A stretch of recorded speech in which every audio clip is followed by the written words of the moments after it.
देखिए एक क्वेश्चन है, यहाँ पर एक क्वेश्चन लिया है हमने। An isolated system consists of two weakly interacting spin half particles.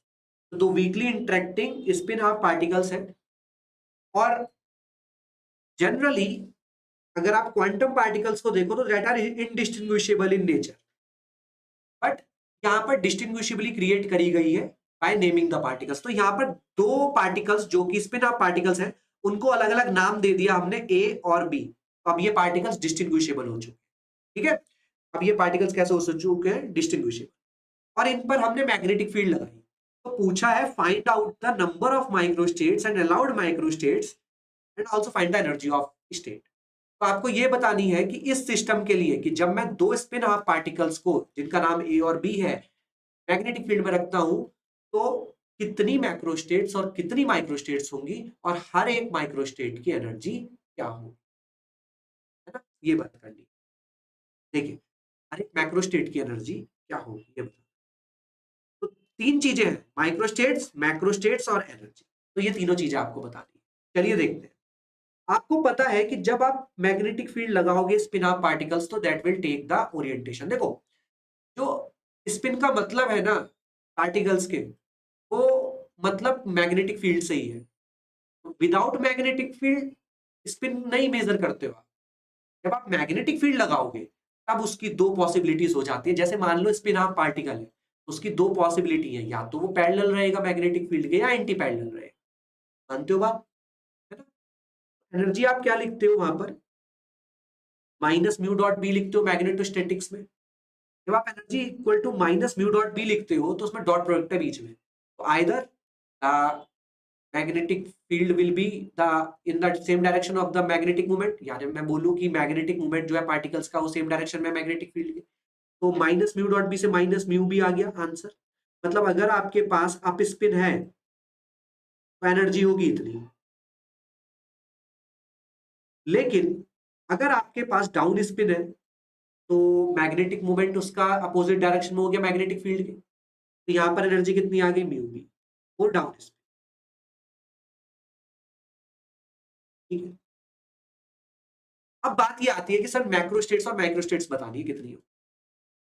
देखो, मैक्रोस्टेट्स अगर मैं बात करूं यहां पर, मैक्रोस्टेट्स अगर मैं बात करूं यहां पर, तो मैक्रोस्टेट्स कितनी हो सकती है ये बात करनी है। और उन माइक्रोस्टेट्स में माइक्रोस्टेट्स कितनी हो सकती है ये बात करनी है। और हर एक मैक्रोस्टेट की एनर्जी कितनी हो सकती है ये बात करनी है। ठीक है, ये निकालना है हमें। ओके, ठीक है। तो आपको ये मेजर करना है कि कितनी मैक्रोस्टेट्स है, कितनी माइक्रोस्टेट्स है, और कितनी कितनी हर एक मैक्रोस्टेट की एनर्जी है इस सिस्टम के लिए।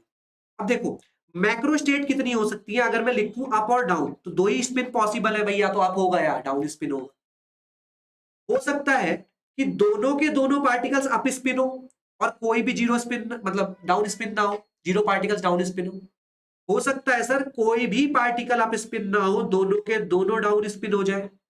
और सर हो सकता है कि एक पार्टिकल अप स्पिन हो और एक पार्टिकल डाउन स्पिन हो। This are the number of macrostate.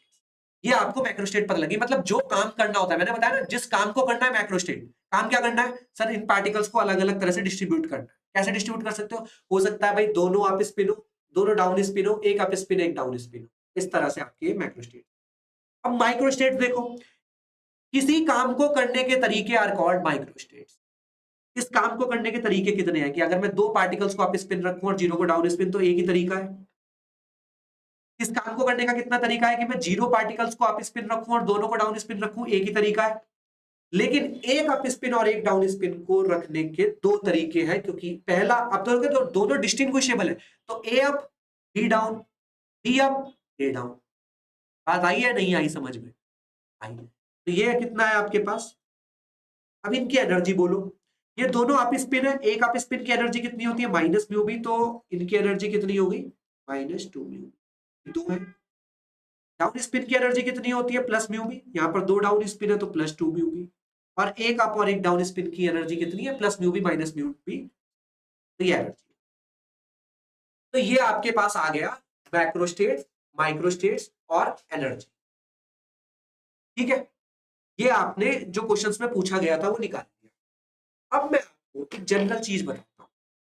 अब मैं आपको एक जनरल चीज बताता हूं। ठीक है, देखो जनरल चीज क्या है, बात बहुत ध्यान से सुनेंगे सभी बच्चे।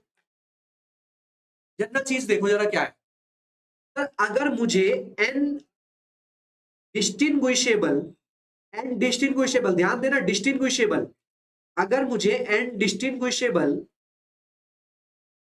स्पिन पार्टिकल्स दे दिए जाए, उनकी स्पिन कुछ भी हो सकती है, उनकी स्पिन कुछ भी हो सकती है, n डिस्टिंग्विशेबल अगर मुझे स्पिन पार्टिकल्स दे दिए जाए तो उनकी स्पिन कुछ भी हो सकती है, ठीक है।